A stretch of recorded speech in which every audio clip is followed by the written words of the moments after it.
लखनऊ में हुए भीषण अग्निकांड ने 15 जिंदगियों के साथ साथ अनगिनत सपनों को भी निगल लिया।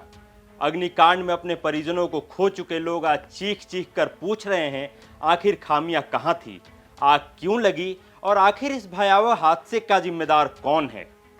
अब इस घटना से जुड़ी परतें धीरे धीरे खुलने लगी हैं। जिस इमारत में यह हादसा हुआ वहां 20 किलोमीटर का कमर्शियल बिजली कनेक्शन स्वीकृत था, लेकिन वास्तविक बिजली लोड बढ़कर 34.10 केवीए तक पहुंच गया था। यह लोड अचानक नहीं बढ़ा था, बल्कि अप्रैल महीने से इसमें लगातार इजाफा हो रहा था। विशेषज्ञों के मुताबिक स्वीकृत क्षमता से कहीं अधिक बिजली लोड होने के कारण तारों और ट्रांसफार्मर पर भारी दबाव पड़ रहा था।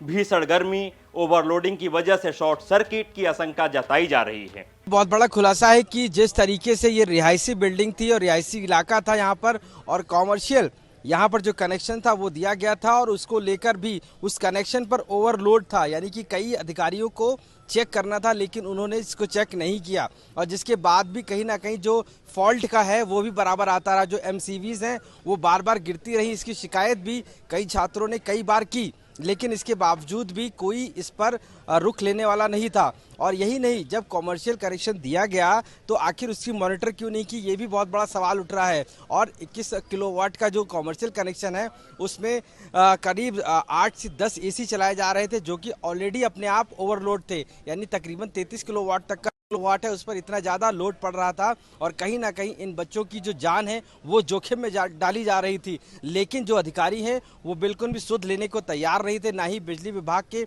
और ना ही किसी अन्य अधिकारी ने कभी जानने की कोशिश की कि इस तरीके की कोई भी घटना हो सकती है। और वही हुआ, 15 लोग काल के गाल में समा गए। वो बच्चे जो यहाँ पर पढ़ रहे थे, शायद उन्होंने भी कई बार शिकायत की थी इसको लेकर कि बिजली ट्रिपिंग हो रही है, यहाँ पर ओवरलोड की समस्या है, लेकिन इसके बावजूद भी यहाँ पर किसी ने सुना नहीं। और ये अब निकलकर सामने आ रहा है, और विभाग की भी कहीं ना कहीं खामियां नजर आ रही कि क्यों इस तरीके से यहाँ पर ये कनेक्शंस दिया गया था और कौन वो अधिकारी है जो वो शामिल है। लेकिन सवाल सिर्फ बिजली के बढ़े हुए लोड का नहीं है। जांच के दौरान यह भी सामने आया है कि जब इमारत में यह हादसा हुआ वहां प्रवेश और निकास के लिए केवल एक ही रास्ता था। ऐसे में बड़ा सवाल यह उठ रहा है कि प्रदेश की राजधानी में वर्षों से संचालित हो रहा इस संस्थान को में कहां खामियां थी और इस पर किसी की नज़र क्यों नहीं पड़ी। सवाल ये भी उठ रहे हैं कि लगातार 3 महीने तक ओवरलोड दर्ज होने के बावजूद बिजली विभाग ने कोई कार्रवाई क्यों नहीं की। न तो लोड बढ़ाने की कानूनी प्रक्रिया शुरू की गई और ना ही बिजली आपूर्ति काटने का कोई नोटिस जारी किया गया। वहीं उधर अलग अलग टीमों ने मामले की तकनीकी जांच शुरू कर दी है। जांच में यह भी देखा जा रहा है कि निर्धारित क्षमता से अधिक लोड होने के बावजूद एमसीबी के जरिए बिजली आपूर्ति स्वतः बंद क्यों नहीं हुई। इस बीच एक और चौंकाने वाला तथ्य सामने आया है। भवन में बिजली कनेक्शन से जुड़े रिकॉर्ड में वर्ष 2000 के बजाय 1 जनवरी 1991 दर्ज मिला है। ऐसे में यह सवाल उठ रहा है, क्या रिकॉर्ड में रख रखाव में गंभीर लापरवाही बरती गई या फिर कहीं और भी कोई बड़ी चूक छिपी हुई है।